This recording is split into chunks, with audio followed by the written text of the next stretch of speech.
तूफानी बारिश है, ट्रेनें लेट हो रही हैं, पानी सड़क के किनारों के साथ बनी जालियों से होता हुआ जेर जमीन बने किसी नाले में जा रहा है।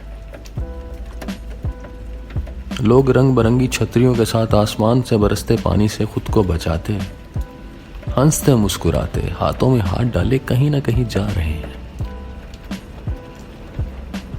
और मैं गीले कपड़ों के साथ सड़क पर जमा पानी के अक्स से नजर आती इमारतों को घूर रहा हूं। ना किसी से मिलने की तलब है, ना किसी जश्न का इंतजार है। जो है वो ही है, एक नामालूम जज्बा, एक नामालूम लम्हा।